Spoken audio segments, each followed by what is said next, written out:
उत्तर हर दिन बढ़ता जाए, दक्षिण हर दिन घटता जाए। दोस्तों, ये नारा था 1960 के दशक में भारत के दक्षिण राज्यों में उठे द्रविड़ आंदोलन का। द्रविड़ आंदोलन एक सामाजिक और राजनीतिक आंदोलन था जिसका प्रभाव दक्षिण भारत में विशेषकर तमिलनाडु में देखने के लिए मिला। इस आंदोलन का उद्देश्य ब्राह्मणवादी प्रभुसत्ता, हिंदी भाषा को थोपा जाना और उत्तर भारतीय संस्कृति के विरोध में द्रविड़ अस्मिता यानी कि द्रविड़ पहचान और अधिकारों की वकालत करना और उन्हें बढ़ावा देना था। नमस्कार दोस्तों, स्वागत है आप सभी का मेरे YouTube channel politics in depth. दोस्तों, हाल ही में तमिलनाडु की राजनीति बहुत गर्मा रही है। तमिलनाडु में आगामी विधानसभा चुनाव से पहले हिंदी भाषा विरोधी अभियान रूपी जिन को बोतल से बाहर निकाल लिया गया है। वर्तमान समय में विश्व की जियोपॉलिटिक्स में जहां ट्रंप और उनकी नीतियां एक बहुत बड़ा मुद्दा है जो कि विश्व राजनीति के सुर बदल रही है तथा भारत समेत वैश्विक अर्थव्यवस्थाओं को हिला रही है, ऐसे में भारतीय राजनीति में विशेषकर तमिलनाडु की राजनीति में हिंदी भाषा विरोधी अभियान को पुनः एक बार महत्वपूर्ण मुद्दा बनाया जा रहा है। दरअसल यह विवाद उपजा है दोस्तों केंद्र में मोदी सरकार और तमिलनाडु में डीएमके सरकार स्टालिन के बीच नई शिक्षा नीति 2020 के 3 लैंग्वेज फॉर्मूले को लेकर। तो चलिए आइए जानते हैं दोस्तों ये 3 लैंग्वेज फॉर्मूला क्या है। दरअसल स्टालिन सरकार का आरोप है कि केंद्र सरकार तमिलनाडु पर हिंदी जबरदस्ती थोपना चाहती है। दोस्तों, नई शिक्षा नीति 2020 के अनुसार हर राज्यों के स्कूलों में छात्रों को 3 भाषाएं सिखाई जाएंगी। इन 3 भाषाओं में से कम 2 भाषाएं भारतीय मूल की होंगी। यह क्लास 6 से 8 तक लागू रहेगा और राज्यों पर निर्भर करता है बाकी कि वो इसको आगे कहां तक लागू रखना चाहते हैं। कौन सी 3 भाषाएं होंगी दोस्तों, इसका चयन राज्य और छात्र करेंगे। कोई भी भाषा अनिवार्य या कंपलसरी नहीं होगी, बल्कि यह राज्य सरकारें, स्कूल और छात्रों की अपनी पसंद व आवश्यकता पर निर्भर करता है कि वे कौन सी 3 भाषाएं चुनते हैं। नई शिक्षा नीति 2020 में हिंदी को कहीं भी अनिवार्य नहीं किया गया है, जिससे दक्षिण भारतीय राज्यों की जो चिंताएं हैं उनको दूर किया गया। छात्र अंग्रेजी के अलावा अन्य भारतीय भाषाएं जैसे कि तमिल, तेलुगु, मराठी, बंगाली, हिंदी आदि को चुन सकते हैं। इसमें कहीं भी दक्षिण भारत में हिंदी को जबरदस्ती नहीं थोपा गया है।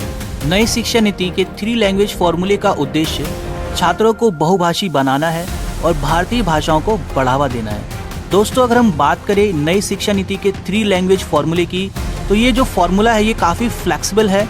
ये डिपेंड करता है छात्रों की अपनी आवश्यकताओं पर, उनकी पसंद पर, स्कूलों के ऊपर और साथ ही साथ वहाँ की राज्य सरकारों के ऊपर।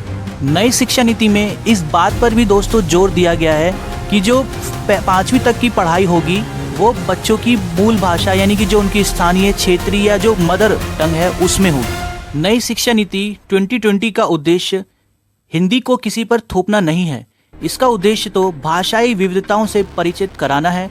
दोस्तों, जब भी मैं इस मुद्दे पर एक शिक्षक और आम भारतीय नागरिक के तौर पर सोचता हूँ तो मुझे बहुत दुख होता है कि हमारी भारतीय संस्कृति कितनी महान व विशाल है। इसके बावजूद हम अपनी भारतीय संस्कृति को जानने व सीखने की बजाय आपसी क्षेत्रीय मतभेद में उलझ जाते हैं। हम अंग्रेजी और विदेशी भाषाएं जो आजकल स्कूलों में पढ़ाई जा रही हैं जैसे कि फ्रेंच, जर्मन, जापानीज आदि को बड़े शौक से सीखते और सिखाते हैं, परंतु भारतीय मूल की भाषाओं जैसे कि हिंदी, तमिल, तेलुगु, मराठी, गुजराती, बंगाली या नॉर्थ ईस्टर्न स्टेट्स की भाषाओं को सीखने में इतना संकोच महसूस करते हैं। क्या अंग्रेजी की जगह कोई भारतीय मूल की भाषा आपसी संपर्क का माध्यम नहीं हो सकती? इस पर आप क्या सोचते हैं? कमेंट करके दोस्तों जरूर बताइएगा। लौटते हैं वर्तमान समय की केंद्र तमिल हिंदी भाषा विवाद पर। स्टालिन सरकार द्वारा इस विवाद को और भी बढ़ा दिया गया जब तमिलनाडु राज्य के बजट पेश करने से पहले रुपए के आधिकारिक सिंबल को दोस्तों बदल दिया गया है, जिसमें रुपए के भारतीय सिंबल की जगह तमिल भाषा के रू अक्षर को लिया गया है। दोस्तों, आप जानकर हैरान हो जाएंगे कि भारतीय करेंसी का जो सिंबल है इसको केंद्र में कांग्रेस की सरकार द्वारा 2010 में अपनाया गया था और इस भारतीय करेंसी को तैयार करने में भी तमिलनाडु के निवासी उदय कुमार धर्मलिंगम का बहुत बड़ा योगदान है, जिन्होंने इस भारतीय करेंसी के जो वर्तमान समय में सिंबल है इसको डिजाइन किया था। उदय कुमार धर्मलिंगम डीएमके के ही पूर्व विधायक के बेटे हैं दोस्तों। ये बड़ा ही हास्यास्पद और विचित्र लगता है कि स्टालिन सरकार को अपने ही राज्य के नौजवान व अपने ही सरकार के पूर्व विधायक के बेटे द्वारा भारत के लिए बनाए गए करेंसी के सिंबल को अब स्वीकार नहीं। हालांकि दोस्तों, भारतीय करेंसी भारतीय संविधान के अनुसार केंद्र के अधिकार क्षेत्र में आता है। स्टालिन सरकार के इस कदम की आलोचनाएं भी हमें देखने के लिए मिल रही हैं। देखते हैं आगे ये मुद्दा क्या मोड़ लेता है। बाकी दोस्तों, मेरा मानना है कि भारत की संस्कृति बहुत ही महान व विशाल है।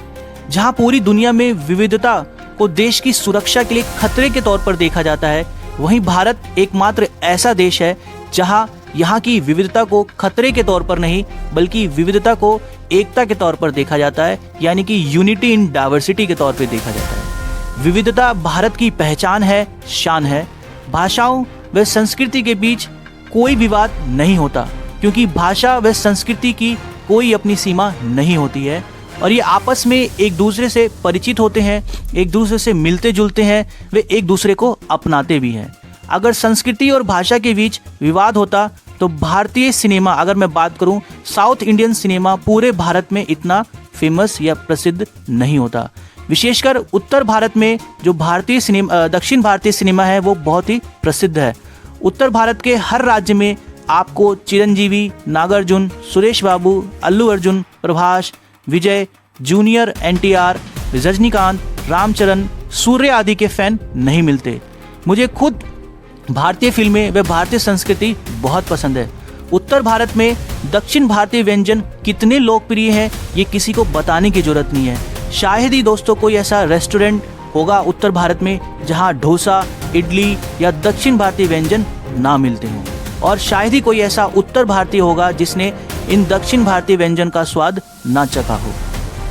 बाकी राजनीति अपनी जगह है और देश अपनी जगह। जाते जाते मैं भारत रत्न व पूर्व प्रधानमंत्री श्री अटल बिहारी वाजपेयी जी के द्वारा देश की संसद में बोली गई पंक्तियों को दोहराना चाहता हूँ। सरकारें आएंगी जाएंगी, पार्टियां बनेंगी बिगड़ेंगी, मगर ये देश रहना चाहिए, इस देश का लोकतंत्र रहना चाहिए। दोस्तों, अगर आपको मेरा ये छोटा सा प्रयास पसंद आया हो तो मेरे चैनल को सब्सक्राइब कीजिएगा, मुझे सपोर्ट कीजिएगा, मेरी इस वीडियो को लाइक और शेयर कीजिएगा।